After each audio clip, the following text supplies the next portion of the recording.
نحمده ونصلي على رسوله الكريم اما بعد فاعوذ بالله من الشيطان الرجيم بسم الله الرحمن الرحيم كنتم خير أمة أخرجت للناس تأمرون بالمعروف وتنهون عن المنكر وقال رسول الله صلی اللہ علیہ وسلم بلغ عنی ولو آیہ. یقیناً دعوت و تبلیغ نبیوں کا طریقہ ہے. یقیناً دعوت و تبلیغ نبیوں کا طریقہ ہے. اسی سے مومنوں میں آیا جینے کا سلیقہ ہے. اسی کے سلسلے میں آج کچھ باتیں سناؤں گی. علوم دین کی محفل میں سوغاتیں لٹاؤں گی.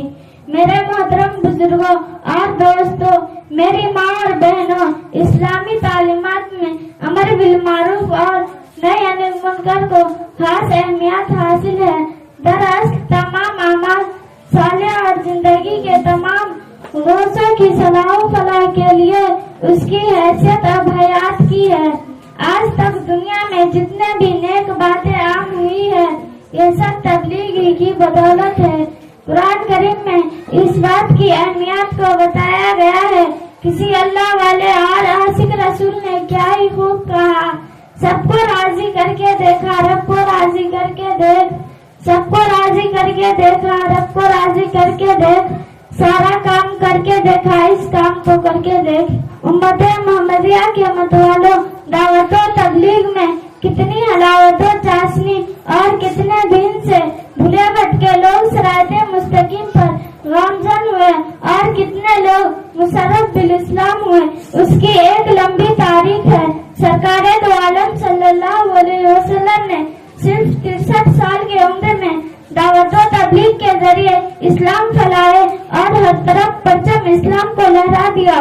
دعوت و تبلیغ کے یہ صحابہ کرام رضی اللہ عنہم نے گھر بار چھوڑا، عزیز سے رشتہ توڑا اور مکہ چھوڑ کر مدینے چلے گئے. بھوک اور پیاس سے تڑپتے رہے، بلا سر و سامان کے. ہزاروں کے مقابلے میں بدر کے میدان میں پہنچ گئے، عہد کے میدان میں جنگ پر کھیل گئے، جان شہادت نوش کیا. عزیز ساتھیوں، ہم سب کے آقا مولا جناب محمد رسول اللہ صلی اللہ علیہ وسلم نے ارشاد فرمایا کہ اگر اللہ نے تمہارے ذریعے سے ایک آدمی کو بھی ہدایت دے دیا تو یہ تمہارے لیے صرف سرخ اونٹوں سے بہتر ہے. امت محمدیہ کے متوالوں، اللہ تعالیٰ نے انسان کو جو 2 صلاحیتیں دی ہے، ان میں سے عبادت کے ساتھ دعا کا جوڑ ہے اور دعوت کے ساتھ شفقت کا جوڑ ہے. اگر عبادت کے ساتھ دعا نہ ہو تو عبادت ناقص رہے گی اور دعوت کے ساتھ شفقت نہ ہو تو دعوت ناتمام رہے گی. مثلا کسی مقام پر اگر درخت لگتا ہے تو اس کی شاخیں دور دور تک پھیلتی ہے.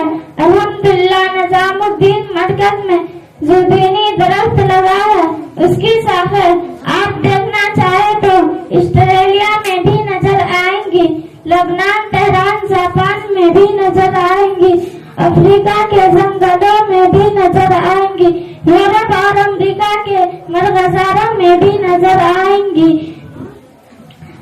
مختلف مذاہب کے لوگ دیسیوں زبانوں میں اپنے لٹریچر شائع کر رہے ہیں، لیکن دعوت و تبلیغ کی اثر آفرینی اور عزت و چاشنی کے سامنے فیل ہے، کیونکہ اس کام کو اللہ کی نصرت اور اہل اللہ کی توجہ حاصل ہے.